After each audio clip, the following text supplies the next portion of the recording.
l'impression, il va. Bon, mais écoutez, bonsoir à toutes et à tous, et merci d'être venus aussi nombreuses. Désolé de ne pas pouvoir vous accueillir dans un local un peu plus grand. Voilà, mais bon, apparemment tout le monde a... C'est les traîtres d'ensemble qui ont pris le grand local. Joker. Donc, non, mais il faut que je reste assis. On m'a demandé de rester assis, en plus on m'a demandé d'être court, c'est quelque chose voilà, que je ne sais pas faire non plus. Mais voilà, donc je vais rester assis. Merci d'être venu donc à cette seconde soirée donc de résister à l'ère du temps. Donc résister à l'ère du temps, donc c'est un cycle de soirées, rencontres, débats que nous proposons cette année, puis peut-être plus tard, on verra. Donc nous le souhaitons ouvert aux camarades militants, militantes engagés dans les luttes sociales, mais aussi donc plus largement à toutes les personnes qui simplement s'intéressent à la thématique qui est proposée. Et le tout dans une ambiance que l'on souhaite fraternelle, chaleureuse. Et c'est pour ça que les camarades du NPA, et pas que, parce qu'il y a d'autres camarades aussi qui ont amené des choses à manger, donc pour qu'on puisse partager un repas ensemble. Voilà.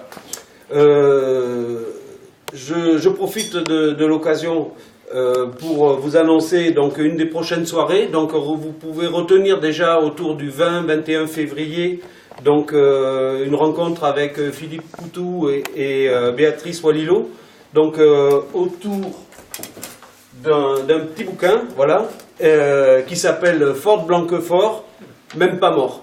Voilà, donc ça, retenez ça donc pour fin février, le 20 ou 21 février. Donc ce soir, nous accueillons Jean-Marc Rouillant. Je pense que, sauf erreur, que c'est la troisième fois que Jean-Marc nous rend visite. La première, il me semble que c'était à une soirée 6 heures anticapitaliste, où Philippe était là aussi d'ailleurs, Philippe Poutou. La seconde fois, c'était pour l'inauguration de ce même local, en février 2014. Et il y avait Philippe Poutou. Vous ne quittez pas décidément. Et donc la troisième, à ma connaissance, c'est ce soir, donc autour de son dernier bouquin, 10 ans d'action directe, voilà. T'as vu la promo? Ouais. Donc résister à l'ère du temps, donc c'est aussi s'extraire un peu de l'actualité chaude du moment, sortir un peu de l'immédiat. Voilà, en invitant Jean-Marc, nous avons souhaité revenir donc sur une période qui couvre environ, en gros, 2 décennies, communément appelées les années de plomb. Nous pensons que cette période appartient à l'histoire du mouvement ouvrier, à l'histoire révolutionnaire armée. Il ne s'agit de notre part ni d'une fascination morbide, ni de faire l'apologie de la lutte armée. Mais pour les plus jeunes, et il y en a quelques-uns et quelques-unes ce soir, et ça c'est sympa, nous devons garder la mémoire d'une période qui aujourd'hui, à mon sens, alors là j'engage pas tout le monde, mais c'est un peu ma perception, au nom d'un consensus pacifié, cette période est estompée, voire gommée. Les politiques institutionnelles ayant fonctionné pour fabriquer une unanimité autour de la dépolitisation et de la criminalisation de la résistance armée du mouvement révolutionnaire. J'ajouterai que l'acharnement politico-judiciaire a fonctionné jusqu'à aujourd'hui, et je ne sais pas si tu voudrais en dire un mot, il continue de fonctionner, pour empêcher les militants et militantes d'Action Directe de pouvoir s'exprimer et débattre sur cette période de leur engagement. Et justement, c'est ce que nous pourrons faire ce soir avec Jean-Marc. Et donc je ne vais pas être plus long, parce qu'on m'avait demandé d'être bref. Et donc je vais lui laisser la parole pour nous dire ce qu'ont été leur engagement, leur cheminement, ce choix de la lutte armée et ces 10 ans d'Action Directe. Merci. Merci.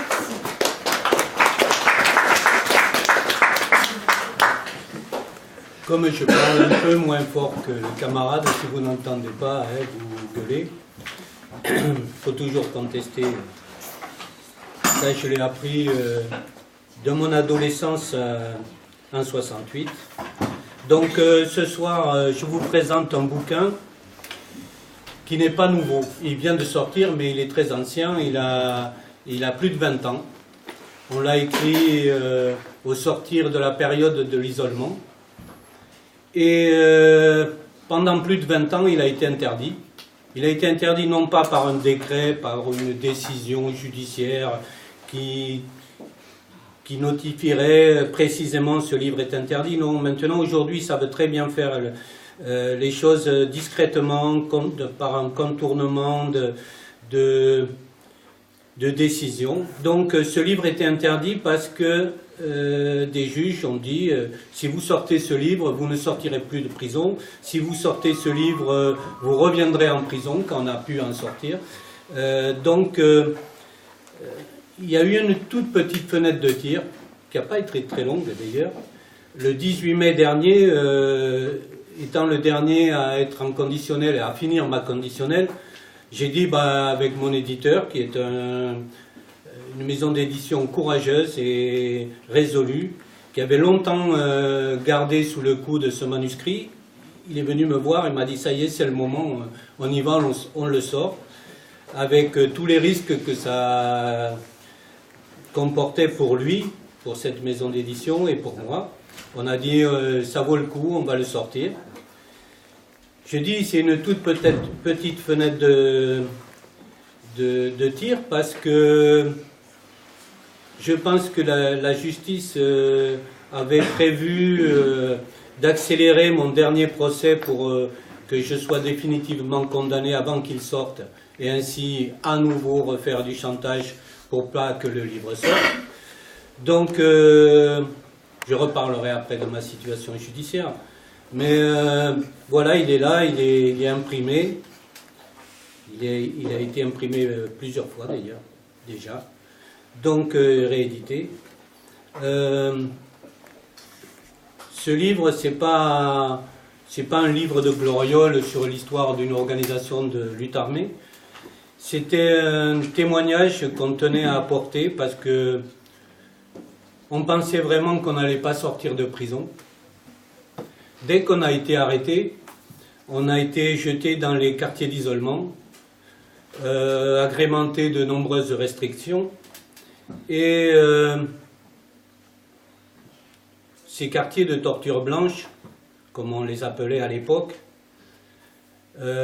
qui existent toujours pour certains détenus, Ferrara, les détenus qui sont ultra dangereux en ce régime, et dangereux pour la société, comme ils disent. Donc, on y a passé de nombreuses années et on s'est battu. On s'est battu contre ces conditions de détention. On a fait des grèves de la faim, 4 mois, 3 mois, 2 mois. Oui, on s'affaiblissait progressivement. Et des grèves tournantes de la faim pendant 18 mois, etc., etc. Et rapidement, Georges a été placé en UMD, unité pour malades difficiles, parce qu'il a été atteint d'une schizophrénie. Nathalie a eu des AVC et a été fortement diminuée par ces AVC. Et donc, on ne savait pas encore que Joël était déjà malade. Donc, quand j'ai pu sortir des quartiers d'isolement après le dernier procès, comment on a pu sortir de l'isolement? C'est simple. Quand on est arrivé, ils nous ont mis à l'isolement et leur but, c'était de nous affaiblir à un tel point qu'ils gardaient un dossier sous le coude, le dossier du général Audran par exemple, en espérant qu'on arrive complètement à genoux dans les box et qu'on renie tout et qu'on jette tout par la fenêtre. Et cette stratégie n'a pas marché, bien que très affaiblis, bien que très malades certains. on a tenu à maintenir la responsabilité politique sur cette affaire, sur notre lutte, sur toutes ces actions, dans la globalité. Et ils ont, quelques semaines après le procès, ils ont dit, bon, ben maintenant, c'est fini l'isolement, on vous fout dehors, on vous envoie en centrale. Et je suis allé en centrale à Lannemezan, et je me suis procuré un ordinateur, et avec les camarades, on a commencé à travailler à ce témoignage. Il n'y a que mon nom sur la couverture. Je ne l'ai pas écrit seul. Je l'ai écrit surtout avec Joël Aubron, qui est décédé depuis, et avec Nathalie. Et au moment de mettre son nom sur la couverture, elle a dit non, je ne veux plus assumer cette histoire, j'ai trop bavé là-dessus. Elle vit dans la montagne, elle est tranquille, elle ne veut plus revenir assumer devant un public, surtout qu'elle est un peu affaiblie par ses maladies. Donc je me retrouve à le signer seul. Mais il faut savoir qu'on l'a écrit collectivement. On l'a écrit collectivement, c'est-à-dire j'écrivais un chapitre et je l'envoyais aux camarades, on retravaillait, etc., etc. Toute une méthodologie de clandestinité de prison, mais bon, ça, on peut le faire, on peut y arriver. Et voilà, le témoignage, voilà, on voulait laisser un texte qui exprime le plus simplement, le plus directement, le plus brutalement, diront certains, quels ont été nos choix, pourquoi on a choisi cette voie, et qu'est-ce qui s'est passé à chaque moment, à chaque étape, pour lutter contre l'histoire écrite par les médias et les flics et les juges, qui est une histoire assez ridicule, mais bon, très simplifiée, caricaturée, bien sûr. Et c'est pas seulement les juges, les flics, c'est beaucoup de gens, des gens qui ne sont pas d'accord avec nous, qui au lieu d'exprimer des critiques politiques vont raconter des conneries sur Action Directe. On le note encore, hein, à l'époque où on a commencé à agir, comme la mode était au marxisme, et pour tout le monde on était dénoncé comme anarchiste, pur anarchiste, etc., etc., partisans de la propagande par le fait, et tout ça. C'est une position valable. J'ai rien contre l'anarchisme, j'ai été formé par des anarchistes qui avaient fait une révolution et qui avaient fait 30 ans de lutte armée, soit avant. Donc pour moi c'est plus positif, anarchiste. Et depuis que la mode est un peu à l'anarchisme, ben, on le voit sur Facebook, il y a des présentations de ce livre. Ah, mais ce sont des marxistes-léninistes. On est toujours le marxiste-léniniste voilà. C'est ridicule, mais c'est un moyen, l'invective, la calomnie, c'est toujours un moyen d'éviter la discussion politique. Toujours. Bon, ça on connaît, moi je connais depuis que je suis rentré dans la lutte. Beaucoup de gens sont des gens qui résument leur action à un sectarisme et à où chaque fois le bar est un local politique, parce qu'en dehors du bar, il n'y a pas beaucoup d'action politique et de discussion politique. Donc pour ces gens-là, il y a toujours une critique qui tue, une critique assassine. Donc notre groupe est plus complexe que ça. Notre groupe était composé de marxistes-léninistes, effectivement, de communistes révolutionnaires et d'anarchistes. Pourquoi notre groupe n'était pas un groupe habituel où tout le monde, il faut qu'ils aient leur position toujours et une structuration bien claire. Non, nous on savait et on avait envie que la contradiction, elle soit interne à notre organisation, pour être capable, à partir de la résolution de ces contradictions, être ouvert sur tous les autres groupes avec lesquels on a travaillé, toutes les autres organisations avec lesquelles on a travaillé. Il ne faut pas avoir peur de la contradiction. Il ne faut jamais avoir peur de la contradiction. Parce que On ne le voit peut-être pas dans ce livre, mais chaque action était discutée parce que justement, nous n'étions pas des gens carrés, obtus dans la tête. On avait toujours d'énormes discussions, des discussions mais vraiment très profondes entre chaque phase de la lutte, parce que nous n'étions pas d'accord, parce que nous n'étions pas sur les mêmes bases idéologiques. Je pense d'ailleurs, et je l'ai dit longtemps quand j'étais membre de cette organisation qui nous accueille aujourd'hui, qui m'accueille aujourd'hui, j'aime pas les organisations et je pense que les organisations de nettoyage idéologique, cette époque-là est terminée. Aujourd'hui, tout doit naître du débat intérieur, tout doit naître des contradictions dans les structures. Je crois beaucoup plus à l'assembléisme, je suis plutôt un communiste assembléiste, mais je crois aussi que l'Assemblée ne suffit pas et qu'il faut une organisation et qu'il faut des organisations. Mais que ces organisations ne soient pas des organisations qui excluent les autres.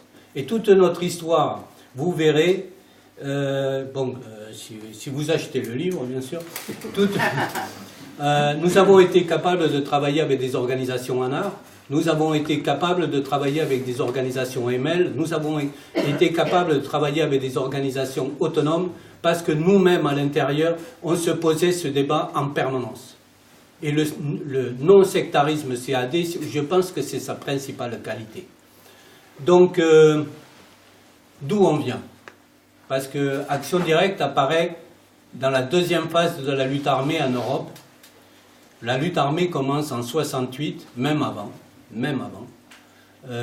Par exemple, la RAF commence avec des actions dès 67. Pas comme en tant que... Parce que chaque fois on dit, oui, mais les premières actions, c'est signé, ben c'est comme là, le témoignage de 77, alors que les premières actions AD, c'est 79. Mais il y a toujours une période de préparation, une préparation à la lutte qui est déjà de la lutte. Et pour la RAF aussi, ça a commencé par des petites actions, des actions dans des supermarchés contre la guerre du Vietnam, avant 68. Parce qu'il y a toujours la version qui veut dire aussi la lutte armée et la queue de la comète de mai 68. C'est pas vrai. C'est pas vrai du tout. Moi, je vais dire, je fréquente un camarade à Toulouse qui était recherché avant 68 pour avoir fait des attentats anti-américains. C'était un anarchiste et il faisait des attentats anti-impérialistes. Et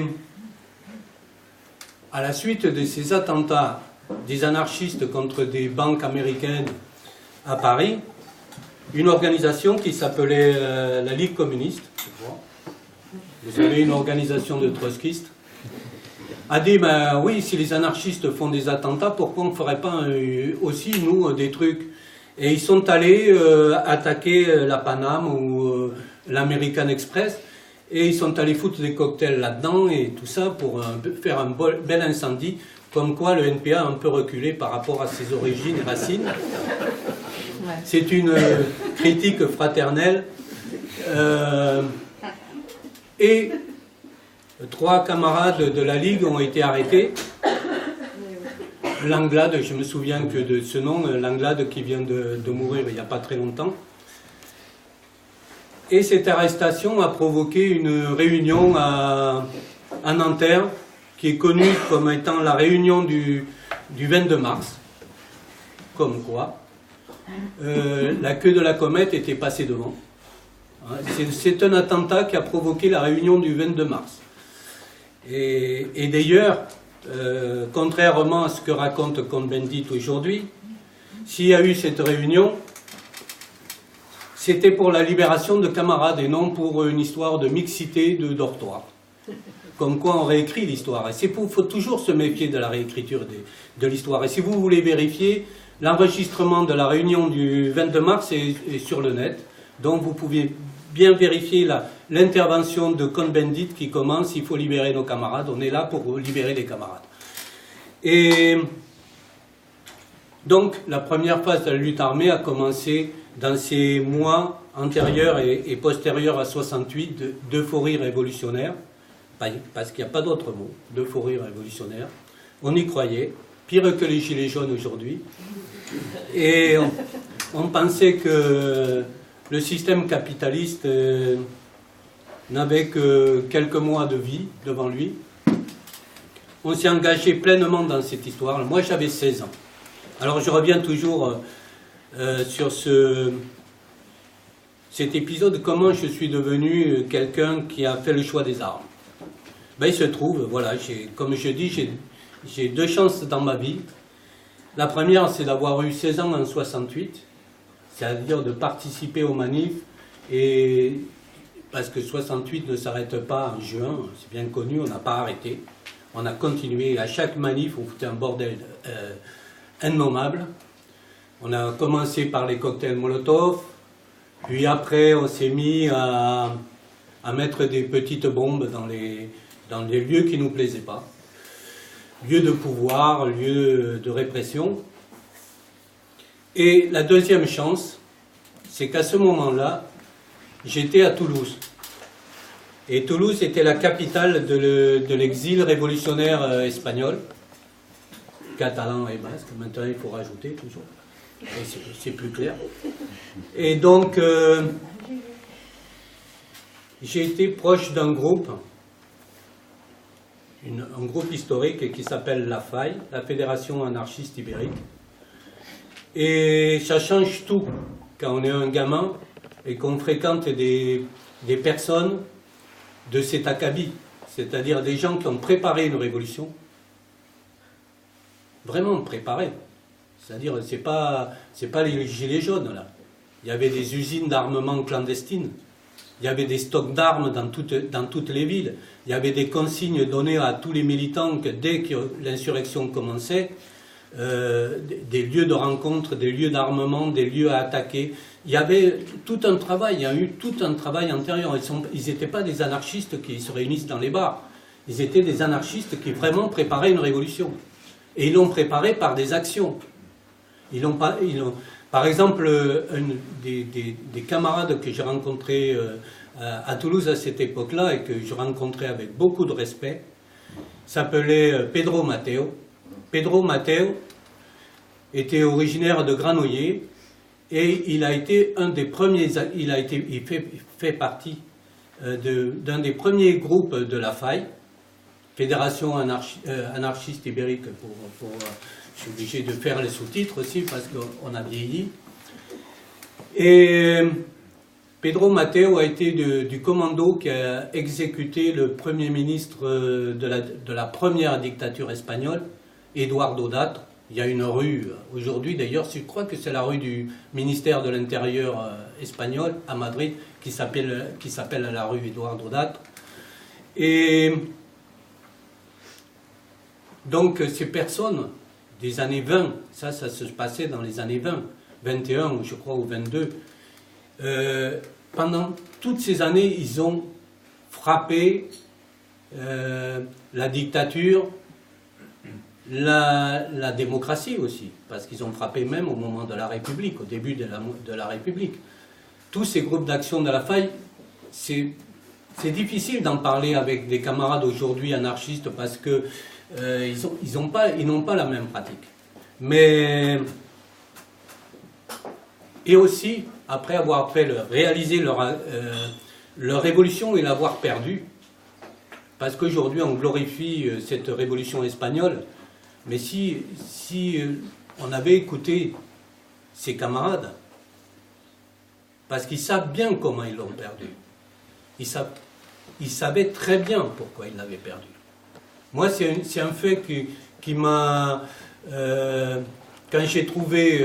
quand j'ai commencé à être en prison et étudier le marxisme, je suis devenu rapidement communiste, sans rejeter ce qu'ils m'ont appris. Parce que eux savaient pourquoi ils l'ont perdu. Et quand je vois partout dans des locaux anarchistes une glorification de juillet 36, il semble qu'ils n'ont pas parlé beaucoup avec des vieux révolutionnaires espagnols. Bon, ça c'est une petite parenthèse. Je ne veux pas froisser les anarchistes qui sont dans la pièce. Hein. Pas du tout. Non, non, non, c'est dans la discussion. Là, moi, je suis dans la discussion. Et donc, c'est ces camarades qui m'ont dit, une des choses que j'ai appris là, avec ces camarades, c'est qu'ils m'ont dit, dans la lutte révolutionnaire anarchiste, il n'y a ni dogme, ni évangile, ni catéchisme. Tu t'adaptes à chaque situation et tu réponds contre l'ennemi avec tes moyens à chaque moment. Et pas, tu ne dois pas apprendre qu'il y a une loi qui dit les anarchistes font ça, c'est pas vrai. Et chaque fois, ils me répétaient ce truc-là. Il n'y a pas de dogme, pas de catéchisme, pas d'évangile. Bon, et ces camarades, après avoir perdu cette révolution, ils ont continué. Ils sont sortis des camps de concentration français, ils sont sortis des camps de concentration allemands, ils ont repris les armes, ils sont allés se battre à nouveau en Espagne. C'est une génération dont j'en parle dans La part des loups. Je rends hommage à cette génération parce qu'à côté, on n'est pas grand-chose quand même. À côté, même moi, avec mes 28 ans de prison, je dis, bon, je m'en sors bien, quoi. Mais, et aussi, par exemple, ils m'ont appris que le sectarisme, c'était l'ennemi de la révolution. Et dans les faits pratiques, et pourtant ils en avaient souffert du sectarisme des communistes, des staliniens, ils en avaient souffert. Mais eux, ils disaient non. Tu dois chaque fois adapter ton action aux gens qui sont là, qui sont autour de toi, et pas faire contre eux. Et donc, ces camarades, quand ils nous ont vus, nous jeunes, ils nous ont dit ben, vous êtes prêts, voilà, vous êtes prêts à la lutte, maintenant on va trouver le moment, parce que ça ne se fabrique pas, hein. Et j'ai eu une troisième chance. C'est-à-dire que quand j'étais prêt à la lutte armée, au Pays Basque, il y a eu un très grand procès qui s'appelait le procès de Burgos. Et ces camarades anarchistes qui avaient fourni les premières armes à ETA, à l'organisation.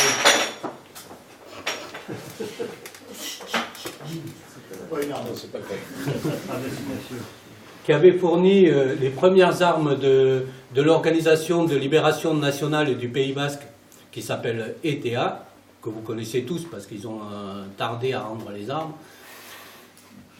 Les vieux ont été malades du fait qu'ils rendent les armes. Hein. Ça, je vous dis, bon, je ne veux pas parler pour eux. Ben, ces camarades nous ont envoyés au Pays Basque pour servir d'appui à ETA comme anarchistes. Hein. Parce qu'on ne le sait pas, mais par exemple le sigle de ETA, cette hache avec le serpent, avec ETA, soit malin et frappe, c'est un anarchiste qui l'a peint, qui l'a fait. C'est Liquignano. C'était un anarchiste du Pays Basque. Sa compagne s'appelait Cachilde. Elle était responsable de la CNT de Passares. Et il hébergeait des réfugiés dans son appartement. Quand je l'ai connu, bon, c'est la route, excusez-moi.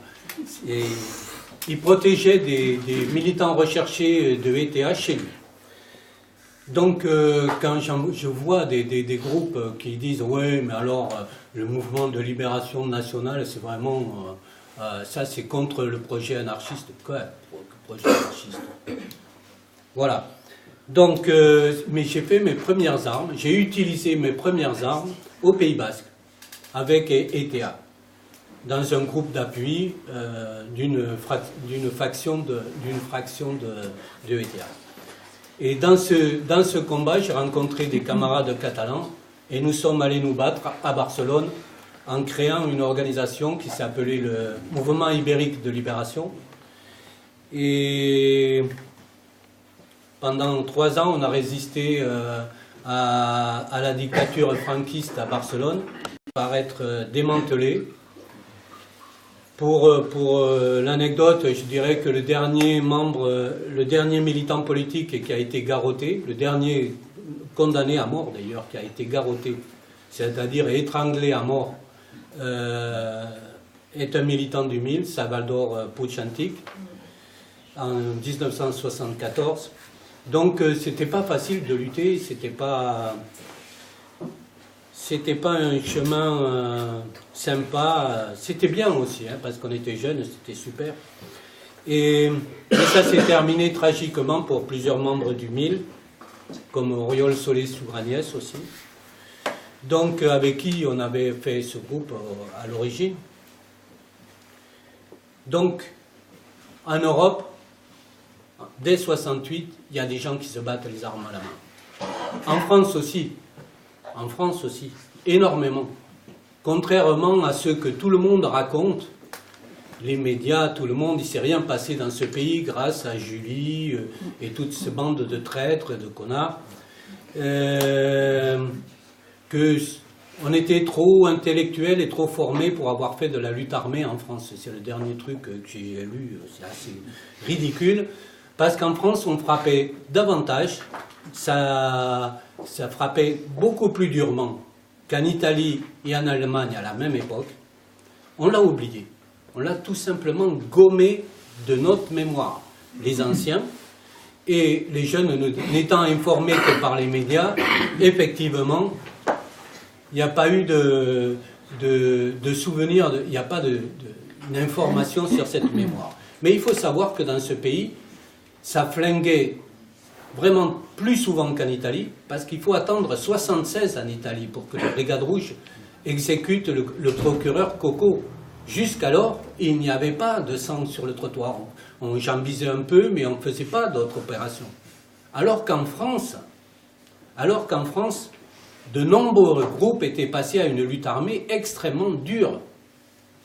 Et moi, je vais rappeler des choses, parce que dans ce pays, on nous dit « Mais pourquoi en France ? Quand même, ça ment, ils mentent tous. » Oui, ils mentent tous. Et pourquoi ?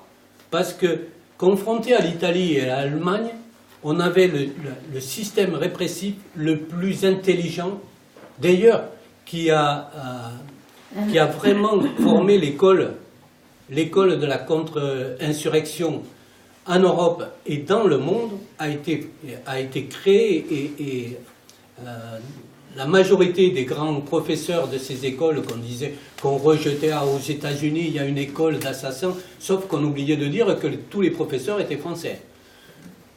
Parce que c'est vrai, la France avait acquis pendant les guerres coloniales un savoir-faire inouï qui était concentré dans certains cercles militaires et certains cercles policiers et qu'on appelait l'école française, qui a formé les Américains au moment du Vietnam dans toute la contre-propagande, tout ce qu'il fallait dire contre les mouvements insurrectionnels. C'est pour ça, quand on a tous ces gens qui ont frappé, tous ces camarades qui ont frappé au début des années 60 en France, étaient confrontés à vraiment au pire qu'on pouvait avoir. Et ce pire, je vais rappeler quand même ces faits d'armes, parce qu'on nous dit oui, mais bon, en France, ça n'a pas été répressif quand même. Non, ces gens-là étaient assez malins. C'est-à-dire, ils jouaient de la carotte, un peu de bâton, un peu de carotte, un peu de bâton, et ça se passait bien. Et surtout, on disait, tu as une chance de sortir, donc tu ne vas pas revendiquer ce que tu as fait. Ah ben d'accord. Par exemple, je connais certaines histoires, et on évacue, on acquitte, on amnistie, on évacue en fait la responsabilité politique de son action. Et la France était hyper douée pour ça. Mais elle était, dans d'autres pays, elle était hyper sanglante. Parce que quand on se rappelle, quand on voit que maintenant ils extradient un militaire argentin, c'est pour mieux oublier que la répression en Argentine et en Uruguay, par exemple, a été absolument encadrée, tenue par des officiers français. C'est extraordinaire à dire. Si tous nos camarades en Argentine, tous nos camarades en Uruguay ont été torturés, c'est sur les conseils des Français. S'ils ont disparu en mer, c'est sur les conseils de Français. Parce que quand on dit, oui, les vols de la mort en Argentine, ça a été terrible. Oui, ça a été terrible. En Uruguay, ça a été terrible. Vous savez, tous ces mecs qu'on prenait dans les commissariats et qui n'arrivaient jamais en prison. Mais où il avait tiré cette méthode? Ça s'appelait, en Algérie, ça s'appelait les crevettes de Bijar, on les appelait. Tous les membres du FLN qu'on retrouvait attachés, les mains dans le dos, sur les plages, noyés, ah ben, c'était les prisonniers qu'on avait arrêtés 15 jours avant, ou pour ceux qui avaient encore moins de chance 2 jours avant, et qui étaient trépassés, ben, on les balançait à la mer. Donc les Français ont inventé ça. Aujourd'hui, on nous dit que c'est le pire qu'il peut avoir, comme répression. Ben voilà, c'est des Français, c'est des conseillers de Giscard d'Estaing à l'époque, qui passent peut-être une paisible retraite à Palavas-les-Flots. Mais, donc il y a des camarades qui se sont penchés un peu sur le problème. Et, par exemple, le grand chef de la répression en Uruguay, qui disait, bon, les Français sont des copains, donc je vais à Paris, était devenu ambassadeur de l'Uruguay, le colonel Trabal, l'ancien chef de la préfecture. Eh ben, un jour, il a croisé un groupe de jeunes maoïstes, et il n'en a pas survécu.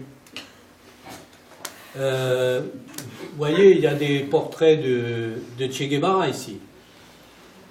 Ben, l'assassin de Che Guevara, le général Amaya Zentano, lui aussi, par hasard, il a dit, tiens, ben, je vais devenir ambassadeur à Paris.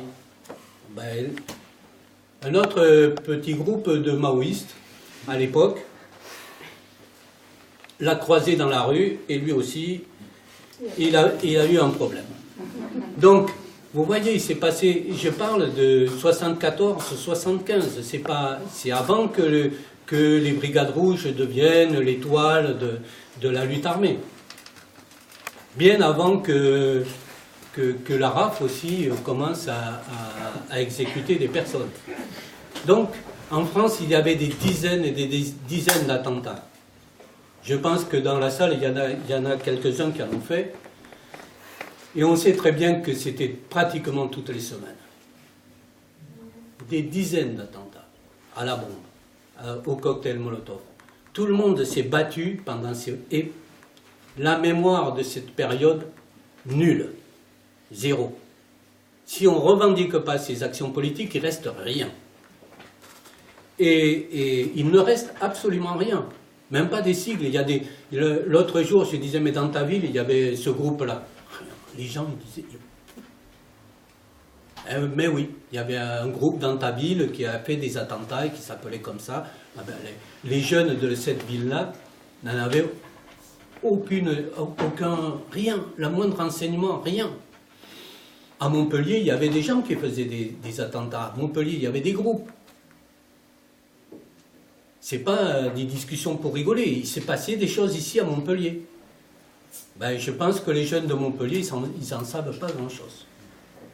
Il y a même eu un groupe à Béziers. Alors, il y a un groupe qui faisait des attentats à Béziers. Donc, il faut voir. Mais ça n'a laissé aucune trace parce qu'il faut de la revendication politique. Donc, la première phase de la lutte armée se termine par 2 grandes actions. L'enlèvement du patron des patrons en Allemagne, Schleyer, qui va conduire à l'affaire de l'automne allemand, l'exécution des prisonniers dans leurs cellules, et finalement l'exécution du patron des patrons. Et en Italie, en 1978, l'affaire Aldo Moro, l'enlèvement par les Brigades Rouges du président de la démocratie chrétienne qui s'apprêtait à prendre le pouvoir. Et lui aussi, dans un terrible engrenage qui n'a pas permis aux Brigades Rouges d'en sortir, ils se sont trouvés dans l'obligation de l'exécuter. C'est une affaire très complexe, mais ces 2 opérations, l'affaire Schleyer et l'affaire Moro, traumatiser tout le mouvement révolutionnaire, dans le trauma qui peut être très positif, au milieu d'une nouvelle insurrection, un nouveau élan, qui était le mouvement autonome, ce qu'on a appelé le mouvement autonome à l'époque, et qui ne s'est pas cantonné à l'Italie, ça c'est encore un gros mythe, et le mouvement autonome en Allemagne était très puissant, très très puissant. Le mouvement autonome en Espagne était puissant. En France, on n'était pas faiblard. Et dans tous les pays, il y a eu une insurrection simultanée de toute une jeunesse qui a revigoré les idées des années 68, mais en faisant un pas en avant, faisant un saut qualitatif, comme on aimait beaucoup ce terme-là, saut qualitatif, dans la conscience, dans l'analyse de classe, et dans l'action. De cette combinaison entre ces deux événements, l'action de la guérilla, l'action complexe de ce qu'on appelait la guérilla diffuse, de tout le mouvement, je ne saurais pas comment dire, extra-légal, parce que ça c'est une expression italienne, mais elle convient, c'est bien. Des gens qui ne se posent pas la question de la légalité pour mener une action, mais qui disent est-elle légitime, est-elle utile ou pas? Parce qu'il y a beaucoup de gens qui disent on peut être... qui aiment beaucoup l'illégalité. Mais l'illégalité, qu'est-ce que c'est? C'est le choix de la bourgeoisie de faire d'un domaine illégal un autre domaine légal. Donc, s'extraire du droit bourgeois, c'est de se reposer sur la légitimité. Et les anarchistes et les autonomes et les communistes de ce temps-là ont dit, bon voilà, est-il légitime de suivre un cortège syndical seulement dans la légalité, alors qu'on voudrait faire d'autres choses? Pourquoi pas faire les choses autonomement, faire nos manifs, nos cortèges de tête sans dire, bon, il n'y a pas besoin des syndicalistes pour ça, et on le fait. Voilà. Et c'est ce qui s'est passé. Donc, par exemple, la première manifestation à Saint-Lazare, c'est une manifestation entièrement composée d'autonomes. Mais ce n'était pas 200 autonomes. C'était 2000 à 3000 autonomes en manif.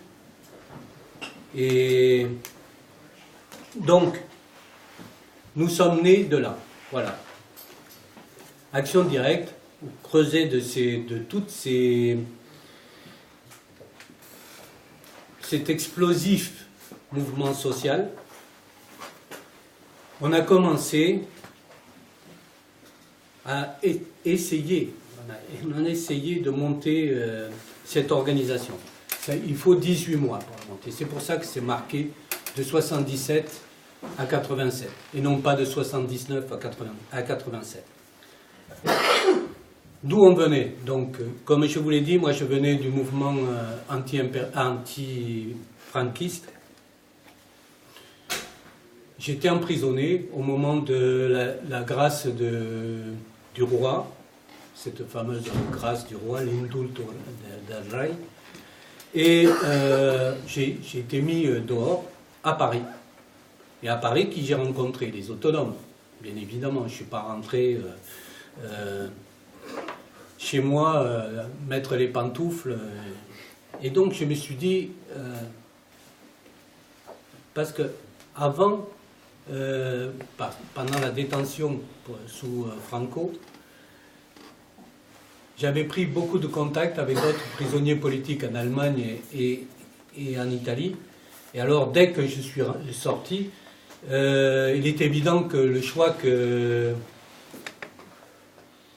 qui allait être le mien, quand je dis j'ai choisi, c'est chaque fois... Une histoire militante, c'est une histoire collective, c'est pas une histoire d'un mec qui fait le choix de continuer avec mes camarades qui ont pris le chemin de la lutte armée et de reprendre les armes. Parce que quand j'ai été en Italie, au tout début, après ma libération, j'ai été en Italie, 77, 78, j'étais à Milan et je participais à des actions de plusieurs organisations, je ne suis pas sectaire, dont une organisation, la seule organisation anarchiste de lutte armée à cette époque-là, qui s'appelait Action Révolutionnaire, et qui est très peu connue, mais dans laquelle il y avait un personnage qui est beaucoup plus connu maintenant, vu son grand âge aussi, Bonanno, Alfredo Bonanno, qui a théorisé l'insurrectionnalisme, tous ces petits groupes anards qui font des opérations à travers le monde sous la théorie de l'insurrectionnalisme. Ben, c'est Bonanno qui était dans cette organisation, qui était avant, qui a collaboré avant avec le GARI, les GARI, le groupe d'une période antifranquiste, et qu'on a connu à ce moment-là. Il était aussi à Action Révolutionnaire. Donc il y a certains anards qui devraient aussi se pencher sur leur propre mémoire. Et à Milan, je travaillais avec une organisation, je collaborais avec une organisation qui s'appelait Première Ligne, Prima Linea, et aussi avec des groupes armés de quartier, ce qui étaient un peu les groupes d'autodéfense de quartier, qui s'appelaient à Milan les Squadre. Donc, quand je discutais avec mes camarades italiens, ils me disaient, mais toi tu es français, le mieux ça serait aussi de faciliter avec les groupes autonomes en France, de monter une organisation armée. Et c'est vrai, ils avaient raison, j'avais toute l'expérience pour ça, et tous les contacts pour ça. Donc, d'un deuxième voyage, je suis rentré en France. Je travaillais à l'époque avec un anarchiste qui était un autonome qui était assez connu, qui s'appelait Tony Negri. Et donc, avec Tony Negri, on s'est posé le problème de monter, d'essayer de voir s'il y avait des groupes armés dans l'autonomie et de les réunir et de les coordonner dans une organisation. C'est ainsi que tout ce travail de préparation a mené à l'organisation Action Directe. C'est-à-dire à chaque fois, c'est jamais la décision d'un petit groupe de dire voilà, c'est le moment, on est 4 ou 5, on est assez, on va leur en faire baver, on va faire 2 ou 3 actions et puis après on va être arrêté. Non. Une organisation révolutionnaire de guérilla, ça se monte lentement, progressivement, dans les discussions, comme je l'ai dit au début, dans les discussions très contradictoires, parce qu'il y a beaucoup de gens qui ne voulaient pas de cette organisation, qui voulaient autre chose. Mais chaque fois, on rêve de plein de trucs, et quand on rend quelque chose de possible, ça énerve les gens. Parce qu'ils pensaient qu'une organisation de lutte armée, ça n'allait pas durer 6 mois. Qu'en France, ils étaient trop forts, qu'il n'y avait pas les bases, etc., etc. Il y a beaucoup de gens qui sont passés de la simple négation au pied du mur, parce que ça faisait des années qu'ils parlaient de monter une organisation de guérilla, mais c'était jamais le moment. Là, c'était justement le moment. Et donc, c'est des dizaines et des dizaines et des dizaines de discussions avec des milieux très différents. Et certains gens ont dit « Ok, on y va ». Et c'est pas une poignée de personnes. C'est de nombreux militants qui ont dit « On y va, on fait ce choix-là ».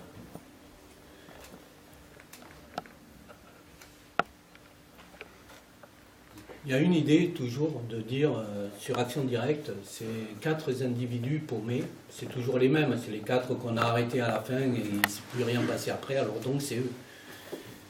Mais cette organisation a lutté, les armes à la main, pendant 10 ans. Et il faut un appui réel pour lutter 10 ans. Dans ce pays où, je le répète, le pays le plus fort de l'anti-subversion, on a réussi à tenir le coup. On l'a tenu en partie avec l'aide du mouvement révolutionnaire, et pour certains contre eux, mais on a tenu. Parce qu'il faut rappeler quand même qu'une partie du milieu autonome, qui n'était pas du tout d'accord avec l'existence de l'organisation Action Directe, sont allés épancher leur haine, non pas seulement sur les journaux, mais dans les commissariats de police, au 36 quai des Orfèvres. C'est pour ça que de nombreux policiers le répètent, et c'était dans le dossier judiciaire, que les informateurs dans le mouvement autonome leur ont permis d'abord les premières arrestations, 35 arrestations de la première vague d'arrestations, comme quoi, quand on ne rentre pas dans une discussion politique critique, on dit voilà, je ne suis pas d'accord pour ça, pour ça, pour ça, pour ça, que ça finit par cette rancœur haineuse, parce qu'on en a encore aujourd'hui. GG témoignera, il y a des anarchistes qui lui ont écrit pour rétablir la vérité sur Action Directe, parce qu'ils m'invitaient. Il y a des rancœurs tenaces, haineuses.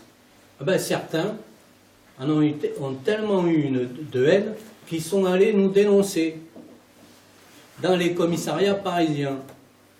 Voilà, comme quoi il y a des camarades qui ne sont pas très fraternels quand même. Voilà, mais ça, certains d'entre eux, dont on a les noms, et comme quoi on n'est pas très revanchards, font partie quand même de l'élite du mouvement autonome actuel. Et sont encore dans les assemblées, et montrent encore leur visage dans les assemblées parisiennes. Mais bon, nous ne sommes pas des gens méchants envers le mouvement. Chaque fois, je suis confronté, par exemple, quand j'ai fait un débat avec Goupil, là, vous savez, ce trotskiste repenti, etc. La première chose qu'il a dit, les gens comme toi, on les prenait à la barre de fer. Mais moi, comme je lui ai répété spontanément, moi, la barre de fer, c'est pour le flic, c'est pas pour quelqu'un du mouvement. Même si je ne suis pas d'accord avec cette personne du mouvement.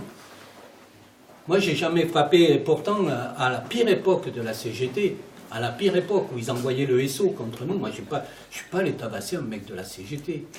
On préférait éviter le contact avec le SO de la CGT. Moi, je sais pour qui je me bats et contre qui je me bats. Donc, ce truc-là, c'est quand même une évidence. Pas de représailles contre ces salopards qui traînent encore ici ou là. Dommage. Ça sera retenu, un trotskiste qui dit ça. Trotskiste. Voilà. Donc, Action Directe a existé. A existé et frappé. Je rappelais à un camarade tout à l'heure une chose, c'est à l'époque on se posait la question, je me la pose encore, du sujet de classe. Il fallait que toujours une action, une forme de lutte corresponde à un sujet de classe.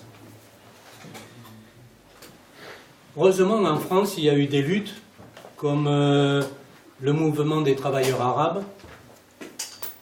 Il y a eu la gauche prolétarienne qui nous a rendu évident que dans ce pays, la classe ouvrière n'était pas seulement une classe ouvrière blanche.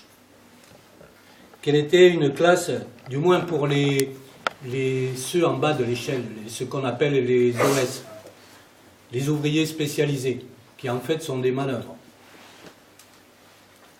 La classe, elle était composée beaucoup d'émigrés, qui à l'époque ne venaient pas volontairement. On allait les chercher en avion. Et on leur disait, tu vas venir travailler 5 ans à Renault, et tu oublies ta famille, tu reviendras pour la retraite, tu rencontreras ta femme pour la retraite, etc., etc. Donc dans les années 70, cette partie de la classe ouvrière a commencé à faire des grèves sauvages, à lutter pour le rapprochement familial, à lutter pour des meilleures conditions de travail. Et effectivement, c'était comme le reconnaissait la gauche prolétarienne au moment de dire « Ouh, là, c'est chaud, là ». Parce qu'on veut la lutte armée, mais quand même, c'est les émigrés, ils sont prêts à y passer immédiatement. Alors on va quand même lever le pied et dissoudre notre organisation. Mais c'est vrai, la classe ouvrière, à ce moment-là, n'était déjà plus blanche. Et donc, Action Directe, quand elle a écrit ses premières revendications, elle les a écrites en français et en arabe. Parce c'était dire, voilà, on sait quel est le sujet de classe pour nous, qui nous intéresse dans ce pays. Les Italiens avaient une classe blanche.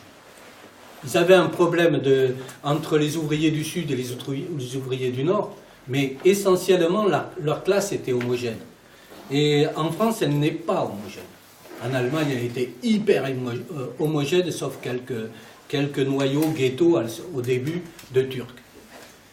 Mais elle était homogène. En France, la complexité. Et c'est toujours l'essentiel. La contradiction, je vous disais, comment on gère une complexité. Et donc, Action Directe a fait sa première campagne, principalement, bon, on a frappé le patronat, mais ça c'est normal, c'est aller dans le sens du poil, ça. Et puis ça fait jamais de mal Moi je suis obligé de parler à l'imparfait parce que mon éditeur a dit, surtout tu fais attention, tu parles à l'imparfait parce que il y a des lois dans ce pays maintenant qui sont, pour la liberté d'expression, qui sont un peu... ouais. Donc, oui, je m'emballe et tout. On a raison de tirer sur le patronat et tout ça. Non, attention, je fais bien attention. On avait raison de tirer sur cette... Voilà. Et donc, ça, c'est des opérations clés, c'est des opérations pour bien montrer dans quel camp on est. Mais notre première campagne a été, à ce moment-là, déjà, sur la France-Afrique. C'est-à-dire que nous, ANAR, autonomes, communistes, ensemble, on a dit, frapper une des contradictions de ce pays, c'est frapper la politique France-Afrique. Et frapper fort. Même jusqu'à tenter de tuer le ministre de la coopération de l'époque. Donc c'était nos premières faits d'armes. Ça aussi, c'est de l'apologie, fait d'armes. Je devrais faire attention. Donc, beaucoup d'entre nous ont été arrêtés, beaucoup. Donc, on s'est retrouvés en prison. L'organisation était encore agissante à l'extérieur et on s'est retrouvés en prison. C'est toujours des périodes, des phases différentes. On passe du moment de la clandestinité à la prison, et par un miracle, parce que c'est un miracle, hein, parce que le peuple français a élu un militant de droite, aux sympathies d'extrême droite, pour être un président de gauche. Donc, il n'avait pas peur des contradictions, lui non plus, hein, franchement. Le plus grand guillotineur que la France ait connu, parce qu'il faut se souvenir de ses commentaires dans les demandes de grâce de prisonniers du FLN algérien. Ah, celui-là, à ne surtout pas gracier. Celui-là, ne pas gracier, etc., etc. Donc ce guillotineur d'une bonne, plusieurs dizaines de militants du FLN, bah, c'est lui qui a aboli la peine de mort. Et qui s'en fait tout un pataquès alors qu'il n'y avait plus que très peu de gens qui étaient guillotinés en France. Donc ce militant de droite, voire d'extrême droite, passé pour un mec de gauche, nous a amnistiés. Donc tous les prisonniers d'Action Directe, après une lutte, hein, parce que ça ne s'est pas fait comme ça, j'arrive au pouvoir, non, non. Il a compris que ça posait un problème que lui ne fasse pas une véritable amnistie parce il voulait vraiment passer pour un mec de gauche, donc il fallait qu'il libère des mecs de gauche. Et donc,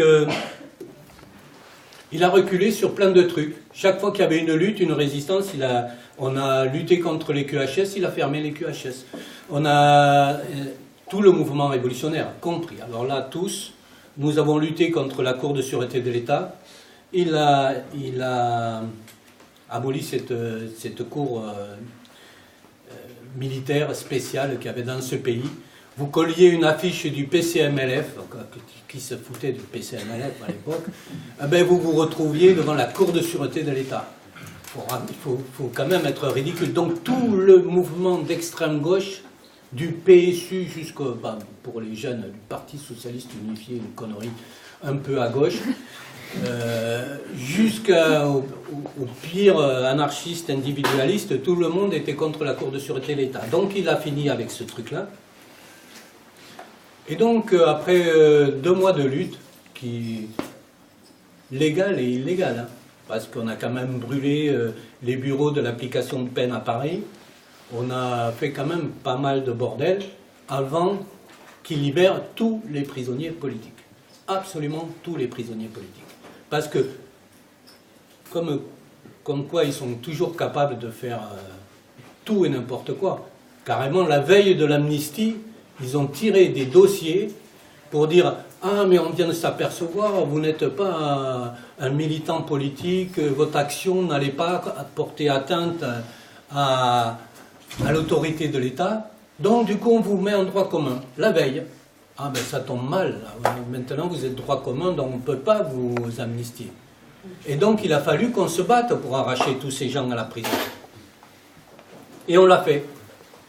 Mais ça a posé un petit problème. Nous étions une organisation de lutte armée, une guérilla, et on se retrouvait dans la légalité la plus complète.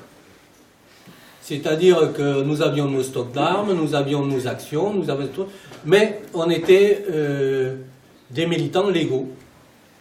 Donc du coup, on s'est posé la question, qu'est-ce qu'on va faire de cette légalité? Elle ne va pas durer très longtemps. Qu'est-ce qu'on va faire de cette légalité? Et donc nous, on était sur des vieux trucs gauchistes, on a dit... c'est pas très si vieux que ça, parce que je reviens de Grèce et j'étais à Exarchia, et je pense que Exarchia ressemblait à ce qu'on avait transformé quand on a transformé le quartier de Barbès et à Paris à ce moment-là, parce qu'on a choisi de faire une base rouge et de défendre cette base rouge. Donc on a commencé à ouvrir plein de bâtiments et on a eu une chance, c'est-à-dire qu'il y a eu un coup d'État en Turquie et que de très nombreux militants politiques révolutionnaires turcs se sont retrouvés à Paris, sans savoir où dormir, sans papier, sans rien. Donc on a dit, on va vous loger. Et on a ouvert des bâtiments, il y avait plusieurs centaines de personnes qui étaient logées à Barbès à ce moment-là.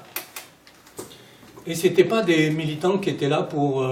seulement manger, dormir, trouver un travail, etc., etc. Non, ils ont dit, on est là, on est dans une zone à combattre, on est des militants anticapitalistes, et on veut bien collaborer avec la guérilla. Et c'est ce qui s'est passé. Ils ont commencé à faire des actions clandestines avec nous la nuit, et pendant la journée, ils faisaient toute une série d'activités militantes dans le quartier, d'où on avait chassé les flics, Parce que depuis la guerre d'Algérie, à Barbès, Barbès était sous contrôle de CRS en permanence, une patrouille de CRS, une dizaine de CRS, les gens alignés contre les murs et tout ça. Et par la baston, parce qu'il en faut aussi de temps en temps, il en fallait à l'époque. Donc on a foutu les flics dehors de Barbès. C'est quand même extraordinaire. On les a chassés. Et ce n'est pas la décision d'un ministre, parce qu'ils ont tout fait sous la pression. Ce n'est pas un ministre socialiste, honnête, comme ce Badinter, là, qui a décidé, ça y est, non, on va lever l'état de siège à Barbès. Non, ça s'est fait avec des cocktails Molotov, ça s'est fait avec des barres de fer. Et donc on a commencé cette activité avec ces militants turcs. C'était une époque quand même, le début des années 80, on s'est aperçu quand même du changement, des débuts de ce changement. Sur le monde que nous connaissons actuellement, c'est à cette époque-là où les premières mesures ont été prises. C'est la première fois où on a commencé à parler de mondialisation, de globalisation, de libération des échanges, de toute une série de trucs qui étaient assez nouveaux pour nous. On a commencé à entendre parler tous les jours de Bruxelles, de la Commission européenne. Avant, on n'entendait pas ça. Avant, les pays étaient ce qu'on appelait les formations sociales, économiques, des pays basés sur l'État national. Et là, on nous disait, ah mais non, mais la Commission a dit que non. Alors, la Commission. Et ça, on a commencé à tirer des leçons de ce qu'on avait vécu. Par exemple, notre mouvement avait été très impliqué dans la lutte des sidérurgistes à Longwy. Et on s'est commencé à s'intéresser pourquoi on n'avait pas gagné. Quand même, on s'est battus comme des fous. Ils se sont battus comme des fous, ces ouvriers, en demandant l'aide des autonomes. Parce que c'était pas là, ils appelaient pas une manif et les autonomes se pointaient en disant ben, on est là. Non, non, ils disaient on descend sur Paris, venez à la manif, il faut foutre le feu. Il faut vraiment foutre le feu partout. Et, entre autres, c'est toujours une anecdote parce que c'est la camionnette de la CFDT de Longwy, il faut s'imaginer ça, hein, la CFDT de Longwy. Bon, c'était où la CFDT était un peu plus à gauche que maintenant. C'est cette camionnette qui a rentré 200 cocktails Molotov dans la manif. C'est-à-dire, c'est pas seulement ça. Quand, par exemple, on a dit les ouvriers de Longwy ont tiré au fusil d'assaut, au fusil sur les flics lors de la nuit d'émeute à Longwy. Oui, mais il a fallu que quelqu'un leur amène ces fusils. Ils ne sont pas allés chercher les fusils de chasse parce qu'ils disent que c'était des balles de 22. Non, ce n'est pas des balles de 22. Les ouvriers ont été armés pour aller tirer sur les flics. Ah, c'est eux qui ont demandé les armes. Ils ne les ont pas demandées à la CGT. Ils les ont demandées à des gens qu'ils côtoyaient du mouvement autonome dans la lutte de Longwy. Donc, dans cette lutte, qui a quand même... le commissariat a été rasé au bulldozer par les ouvriers. Le château du patron de la sidérurgie française a été incendié par des mecs avec des chasubles de syndicats. C'était l'époque un peu des gilets jaunes, mais voilà, où on foutait le feu au bâtiment. On ne casse pas une vitrine simplement pour piquer ce qu'il y a dedans, ou même pour casser une vitrine. Bon, on va en reparler après. Donc, quand il s'est passé cette lutte des sidérurgistes, on s'est intéressé beaucoup à ça, parce qu'on se posait toujours le problème du sujet de classe. Comme autonome, je suis plutôt autonome, comme autonome, on se posait sur quelle base sociale on repose notre autonomie. Et là, on a étudié les décisions des sidérurgistes, ce qui s'était passé dans la restructuration des sidérurgistes. Et on a trouvé les documents. Les documents, vous pouvez les trouver aussi. C'est des documents assez intéressants du point de vue de la pensée du patronat. Donc, c'est l'Europe qui décide de restructurer entièrement la sidérurgie européenne. Éjecter toute la sidérurgie de masse, garder que la sidérurgie de métaux spéciaux pour l'armement, la technologie, etc., etc., et raser la sidérurgie, la raser entièrement. Et alors, ils écrivent, par exemple, on va tout débarrasser, c'est plus facile d'aller le fabriquer de l'acier en Inde, d'où M. Mittal, par exemple, qui a profité de ces mannes européennes pour élargir ses usines. Et ils disent, oui, mais si on le fait tout simultanément, comme on en a pris la décision simultanée à Bruxelles, on va en chier avec les ouvriers. Parce qu'il ne faut surtout pas que les ouvriers se rendent compte qui ils ont en face d'eux. Il faut laisser qu'ils pensent qu'ils ont le gouvernement, qu'ils ont tel ministre, telle connerie en face d'eux. Ils l'écrivent aussi froidement que ça. Hein. C'est pas... Donc, comment on va faire ? On se donne quelques temps et on va faire pays par pays. Donc, ils ont fait la Belgique. Les ouvriers se sont battus comme des lions et ils se sont pris un plan social dans la gueule. Quand l'Europe a fini avec la Belgique, elle est passée à la France Et c'est idem, c'est-à-dire on s'est battus comme des lions, tous, à ce moment-là, tous, on a fait des manifs pour la sidérurgie avec les ouvriers de la sidérurgie, violentes, hein, très violentes. Par exemple, le nombre de flics désarmés, parce qu'ils ont parlé de ce putain de fusil dans la voiture de flics, là. Le nombre de flics désarmés à la manif des sidérurgistes, et de nombreuses armes d'action directe ont été récupérées sur des flics lors de cette manif centrale contre la réforme de la sidérurgie. Ah ben, ils ont perdu quand même. Ils ont perdu. Et après, ils sont passés à l'Italie, ils sont passés à l'Espagne, ils sont passés à divers endroits. Et la sidérurgie européenne a été anéantie. Donc, fort de cette expérience, et a posteriori, on a saisi que l'État national comme existant jusqu'alors avait du plomb dans l'aile, qu'on passait à un autre modèle. Et que les structures, les suprastructures, que les transstructures, je ne sais pas comment on peut parler de ça, de pouvoirs internationaux, comme l'Europe, comme la Commission européenne, comme le FMI.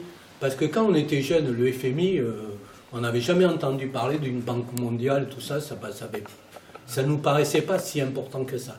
Puis tout d'un coup, c'est arrivé. Comment c'est arrivé face à nous? C'est pas par les textes et par nos études économiques. C'est parce que les gens du tiers-monde se sont levés contre les décisions des banques mondiales et du FMI. C'est eux qui nous ont dit, mais oh, là les gars, c'est vous là que vous êtes responsables de laisser faire tout ça. C'est vrai. Alors nous, on est allé faire péter le FMI, la Banque mondiale, tout ce qu'on pouvait qui correspondait à cette structure, aussi simplement que ça. Pas seul, hein. On a toujours essayé d'engager des camarades étrangers avec nous. D'ailleurs, c'est une des natures d'action directe, c'est-à-dire qu'on ne se considère pas comme un groupe français. Parmi nous, il y avait déjà des émigrés, des anciens du MTA, des anciens d'autres structures de travailleurs émigrés. Mais dans la lutte à Paris, au début des années 80, c'était un tel creuset révolutionnaire, mais on ne peut pas imaginer. Les Palestiniens étaient à Paris, les Arméniens étaient à Paris. Bon, vous avez oublié la lutte des Arméniens, mais ça s'appelait la Sala, une lutte armée. Ils étaient à Paris. Les organisations turques de lutte armée, elles étaient dans nos bâtiments à Barbès. Tout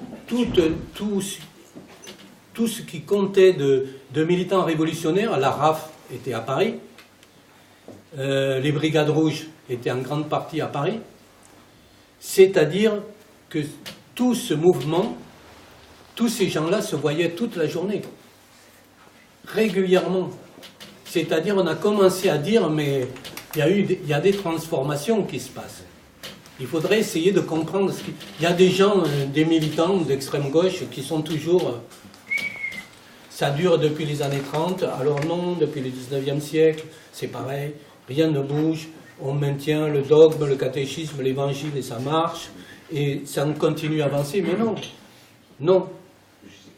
Si on étudie autant le marxisme que le léninisme ou que les théories, je pense à Malatesta, c'est des choses qui, époque par époque, il évolue, il prend d'autres décisions, il prend d'autres méthodes d'action, il prend d'autres formes d'organisation.